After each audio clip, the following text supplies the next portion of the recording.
বিসমিল্লাহির রহমানির রহিম আলহামদুলিল্লাহি রাব্বিল আলামিন ওয়াসসালাতু ওয়াসসালামু আলা রাসূলিল কারীম আম্মা বাদ আসসালামু আলাইকুম ওয়া রাহমাতুল্লাহি ওয়া বারাকাতুহু। আজকে ইনশাআল্লাহ আমরা মহাকল্যাণের রমাদান ফাস্টিং নিয়ে আমরা কথা বলবো যে কিভাবে আমরা এই রমাদান থেকে সর্বোচ্চ বেনিফিট পেতে পারি। আমাদের মাঝে কি বোধ চিন্তা চেতনা থাকা দরকার, যা থাকলে আমরা রামাদানকে যথেষ্ট গুরুত্ব দিয়ে অত্যন্ত যত্নের সহিত আল্লাহর দেওয়া এই মহা বরকতময় রামাদান থেকে আমরা উপকৃত হতে পারব। প্রথমে আমরা একটি হাদিস দিয়ে শুরু করছি। আল্লাহ রাসূল সাল্লাল্লাহু আলাইহি ওয়াসাল্লাম হাদিসটা হচ্ছে, আল্লাহ রাসূল হাদিসে বলছেন, লিকুল্লি শাইইন যাকাত, প্রত্যেক জিনিসের যাকাত রয়েছে। যাকাতুল জাসাদি আসিয়াম, শরীরের যাকাত হচ্ছে ফাস্টিং। এখন এই যাকাত মানে কি? যাকাতের দুটো মিনিং। একটা হচ্ছে যা পরিশুদ্ধ করে, আর যা পরিশুদ্ধ করার পর এটার মাঝে উন্নতি দেয় অথবা এটাকে উপরে নিয়ে যায়, এটাকে ডেভেলপ করে। মানুষ যখন যাকাত দেয় তখন এই যাকাতের মধ্য দিয়ে মানুষের মালের পরিশুদ্ধি ঘটে এবং মানুষের মালের মাঝে বারাকা হয়, সেটা মধ্যে বৃদ্ধি ঘটে।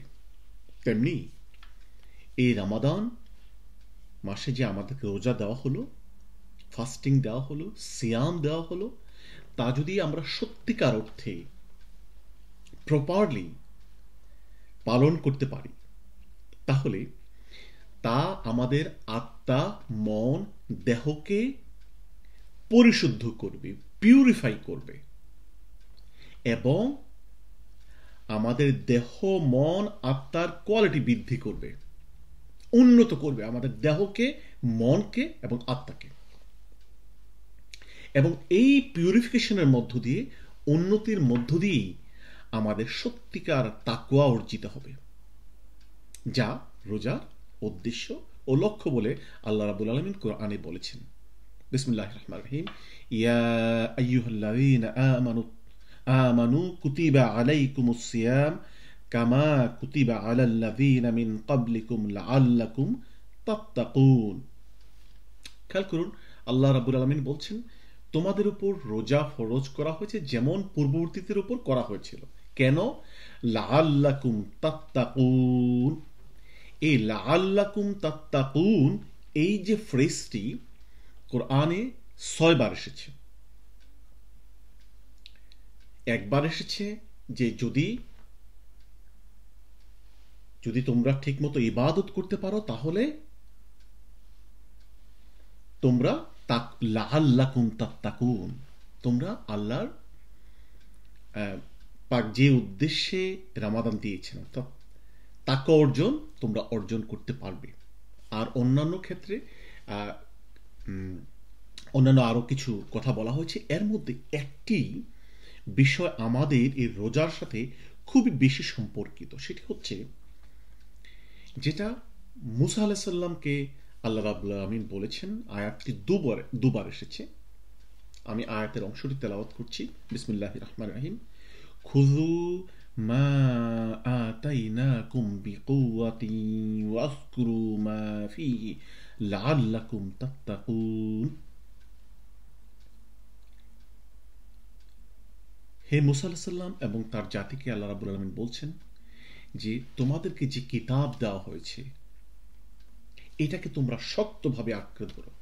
খুযু মা আতাইনাকুম বিকুওয়া, শক্তভাবে আঁকড়ে ধরো মানে কি? এটার মধ্যে মাঝে যে বিধান দেওয়া হয়েছে তা বোঝো, এটাকে সম্মান করো, শ্রদ্ধা করো এবং এই কিতাবের প্রত্যেকটি কথা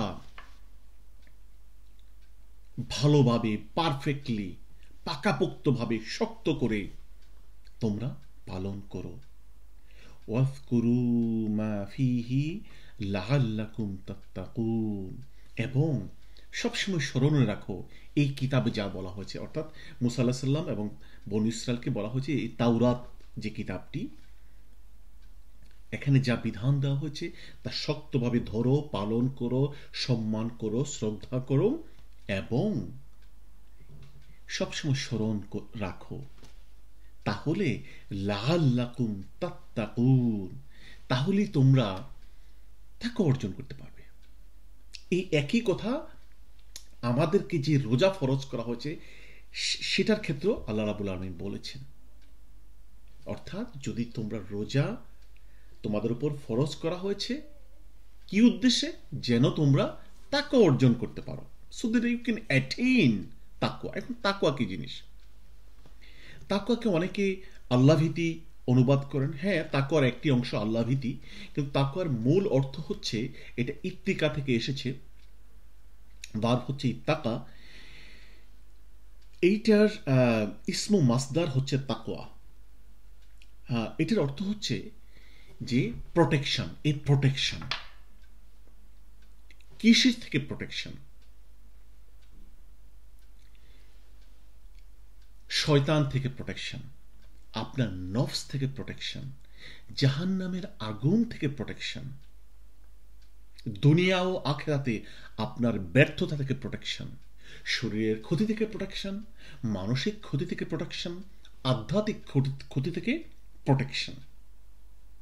অর্থাৎ যদি কেউ সত্যিকার অর্থে রোজা রাখে,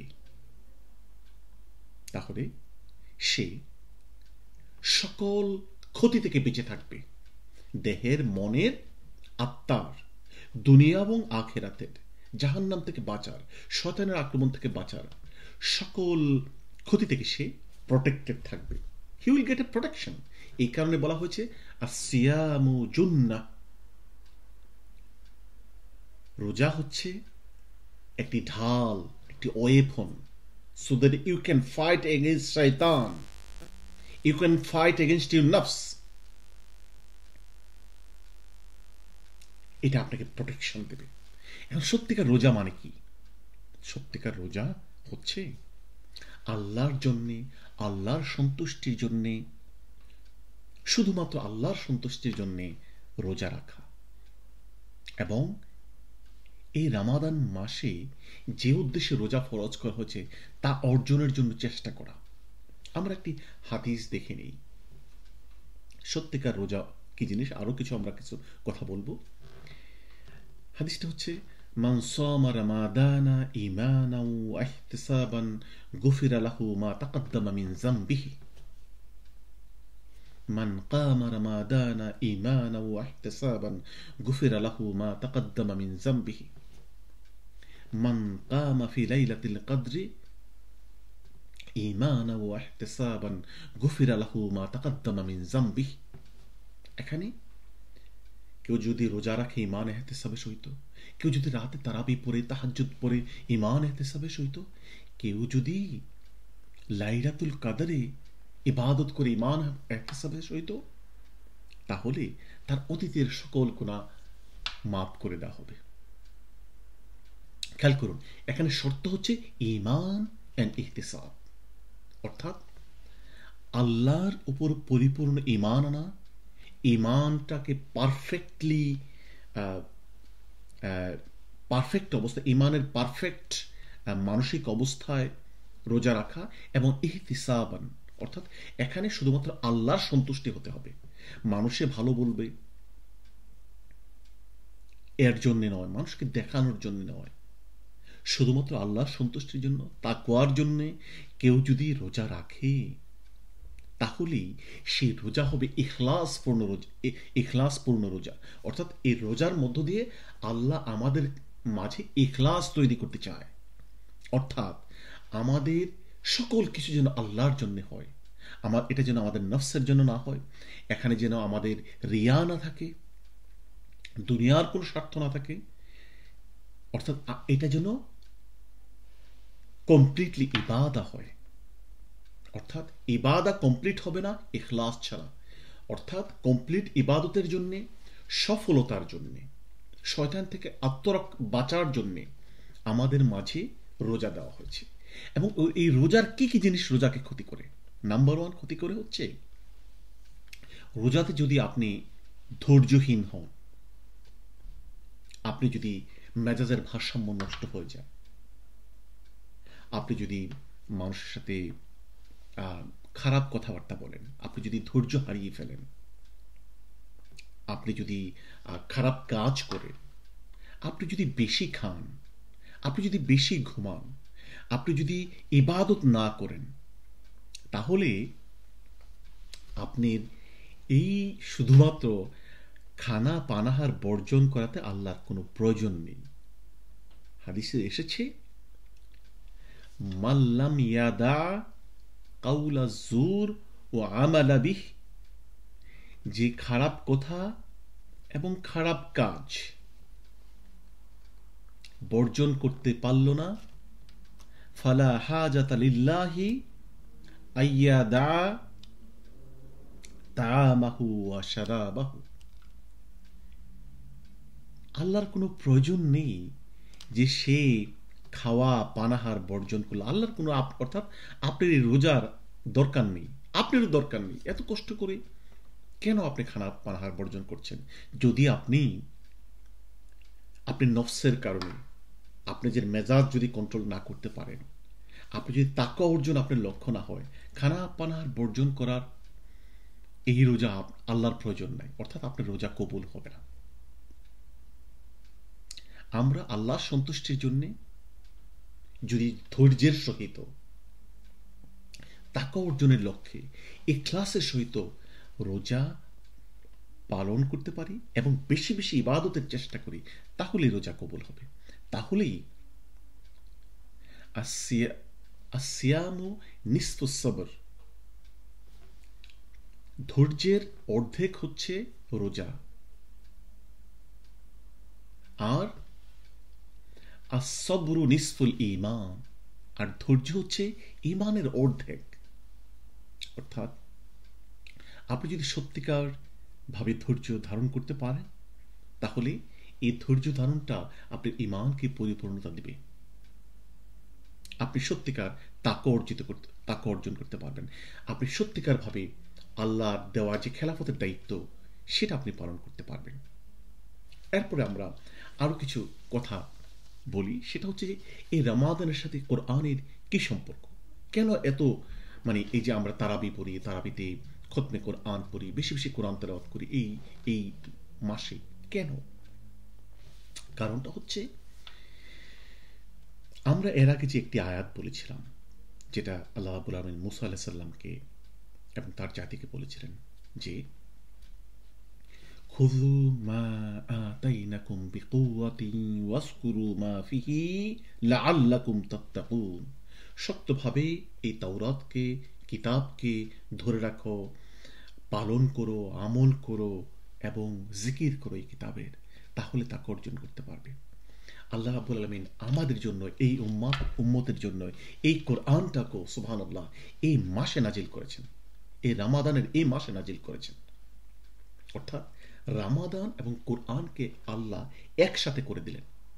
সত্যিকার ভাবে যদি কেউ রোজা পালন করতে পারে, সে যেমন তাকওয়া অর্জন করতে পারবে, তেমনি কেউ যদি এই রমাদান মাসে নাজিল করা শাহরু রমাদান আল্লাযী উনজিলা ফীহিল কুরআন হুদাল লিন-নাসি ওয়া বাইয়িনাতিন মিনাল হুদা ওয়াল ফুরকান, এই রমাদান মাসে যে কোরআনটা নাজিল হলো, যা হেদায়েতে পরিপূর্ণ, প্রমাণে পরিপূর্ণ এবং যা ফুরকানে পরিপূর্ণ,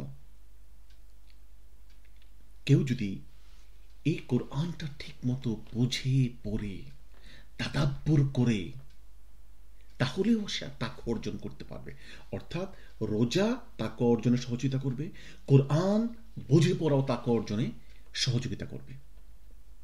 এই কারণে আল্লাহ রাসূল সাল্লাল্লাহু আলাইহি ওয়াসাল্লাম রমাদানে পুরো কোরআন পড়তেন, তারাবিতে পড়তেন, তাহাজ্জুদে পড়তেন। সাহাবায়ে কেরাম রমাদানে বেশি কোরআন তেলাওয়াত করতেন, কয়েকবার করে খতম দিতেন, সালাফরা করেছেন। এই কারণে রমাদানে কোরআন অ্যাটলিস্ট একবার খতম করা মুস্তাহাব। এবং আমি বলবো এটা তাকওয়া অর্জনের জন্য খুবই গুরুত্বপূর্ণ একটা জিনিস। আপনি যদি সত্যিকার তাকওয়া অর্জন করতে চান তাহলে আপনাকে বুঝে বুঝে কোরআন পড়তে হবে।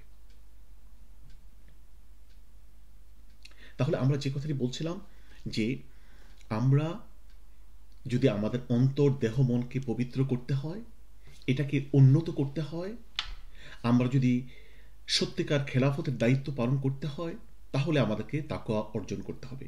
তাকওয়া অর্জনের রাস্তা হচ্ছে ঈমান ইহতিসাবের সহিত, আল্লাহর সন্তুষ্টির জন্য ইখলাসের সহিত রোজা পালন করা, ধৈর্যের সহিত রোজা পালন করা, খারাপ কথা এবং কাজ থেকে দূরে থাকা, বেশি বেশি আমল করা।